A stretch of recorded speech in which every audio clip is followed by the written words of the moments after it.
Last October, in the quiet Mississippi town of Pascagoula, two local men confronted authorities with a rather bizarre story. Charles Hickson and Calvin Parker told of a strange craft landing near their fishing site and of being taken aboard by three unearthly creatures. The two men were questioned under hypnosis and lie detectors, but their story remained intact. One of the men suffered a nervous breakdown and is still under treatment. Among the skeptics were Ralph and Judy Blum, already at work on a UFO book. With W5 last week, Ralph and Judy returned to Pascagoula. Judy and I stumbled into this book. It came to us to be written. Suddenly we were in a wave of waves. UFOs were being seen across the country again. We were in what they call a flap. And people began experiencing things that they couldn't explain. Something was happening in our skies in the midst of Watergate, Agnew, the energy crisis, the Middle East. Something was happening and people couldn't understand what it was.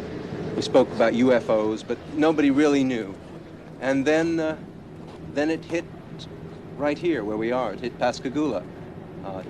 Charlie Hickson entered the news and we had a book to write. Something happened October of '73 that would go down in history. The spaceship came with many blue lights set down near them in the night. Three little men came out and took them inside. They looked him over with one big eye. They say what they saw was the real thing, though. They were the ones that saw the Pascagoula UFO. We were sitting on the other side of the pier with our feet, over toward the river, fishing in the river. And the fish still wasn't biting, so I told Calvin, I said, well, we might as well go home. But I guess that was when I heard it. It was some kind of zipping sound. And when I turned around, in this area out here, about 40 or 50 feet out there, there was some kind of craft, it looked like it was going to come right onto the ground. But it came on down and hovered about a foot and a half or 2 feet off of the ground. We didn't know what to do, the river behind us and that out there not knowing what it was. So, and then before we had time to really do anything, it seemed like an opening appeared. Toward the end, it was, toward us. And the blue light, it had blue flashing lights as it was, approaching the ground, but then they went out, and when the opening appeared, some source of light came from the inside. It was just almost blinding. Sheriff Diamond, can you tell me just what happened that night? No, sir, I can't. All I can tell you is there was two men came into the sheriff's department approximately 8:30 and 9 o'clock. They were all excited and upset, wanting to climb the walls, hysterical, crying.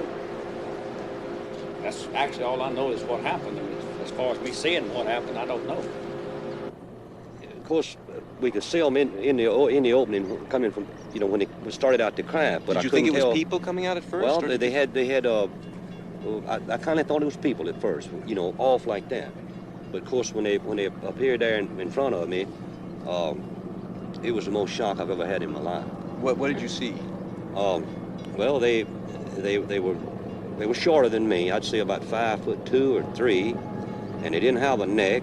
Their head, it seemed to come directly to their shoulders, and they had something that came out to a point about where a nose would be, and on each side the ears. And I believe that they looked like they were a little longer on the ears than the nose. But still pointed the ears. They were still pointing, yes.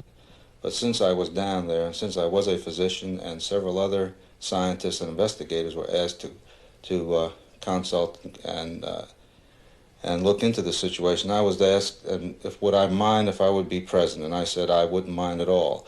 And while it is still very difficult for us to believe that a spaceship landed and that robot-type creatures came out and actually took these two people into the spaceship, these men, in my opinion, believed that they saw this and that they were being honest in reporting what they have reported. But it seemed to me when they came out that doorway, or that opening or whatever it was, then just almost instantly they were right there on us. And their arms, they had arms, and I saw the arms moving here and in the shoulders. but they had webbed. I mean, their fingers were webbed, and then they had something like a thumb, and they were like this.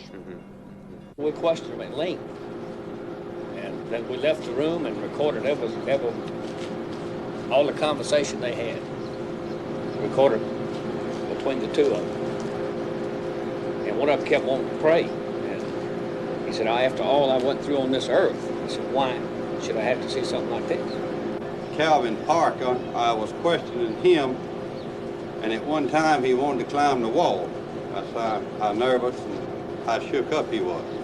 They had me one on this arm like this, and on the other one, you know, they had my other arm like that. And I just seemed to lift up to the same height they were off the ground, and we just moved into the craft. Now inside, how did they lay you out? Do you remember how it happened? Yes. I didn't see any tables or chairs or anything in there. I'm not saying it wasn't in there because the light was almost blinding, but I didn't see any. And when they carried me inside, they seemed to just lean me back, you know. And this eye, well, I keep referring to it as an eye, and it moved up in front of me about this close. And it started right at my eyes, looking me right in the eye. And it hesitated there for a few seconds, and it just started moving over my entire body. When they brought me from the craft along this area here, and they didn't drop me, you know, they just released me back to the ground. And I fell. I don't know why my legs were weak. I don't know why it was the fright or what it was, but I fell onto the ground. And that's when I seen Calvin. He's standing right over here in this area, and he was standing facing the river with his arms outstretched like that, just like he was staring at something. And tell me about the lie detector test. Well, so that was run by Pilkington. Was it Pilkington? Pennington. Pennington. That they run this type of test about 6 times a day. And when they were asked to come over here to talk to these people, they had in their mind that it was just a big joke. And if I understand it correctly, they ran one test on Mr. Hickson. The machine showed that he was telling the truth. Then they run another one. And then the examiner, he began to wonder himself. So he ran the third test, and he believed just what Mr. Hickson had told him. Mr. Booth, tell me what happened that night in October. Well, I got up and had turned off the TV and come to the front door, which you can see right behind me. Just as usual, checking to see if it was locked. So I looked out the window at the top, and naturally I saw this object above the street light out there. So naturally it caught my eye with the lights was on. I couldn't hear any racket or anything. So I opened the door after a few seconds to step out to see if I could really tell what it was. It just took off. Can you describe it? Well, it was round, had lights all the way around it, turning in a counter-clockwise motion. It had a dome on top with a bright light shining out through the top of it. To tell the actual figure of it or anything, you couldn't tell. You could just see the lights and the one on top. When it happened to Charlie, the creatures, whatever they were, didn't communicate with him. Now, it's enough to say you saw a UFO to give you trouble these days in some towns. To be taken aboard is just a suspect idea. But somehow, if the creatures don't give you a message, you're just a touch less incredible. And Charlie says what he said and what we wrote about in the book. It was like they had a job to do, and they came and they did it. I think there has to be a reason why that Calvin and me was picked. Maybe because you could take it. Well, it might be.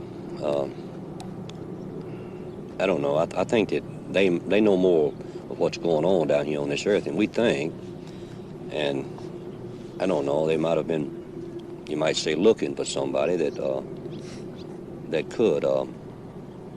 could, you might say, hold up under the strain and convince people that there is another world and there's some kind of life on that world up there. They were the ones that saw the Pascagoula UFO.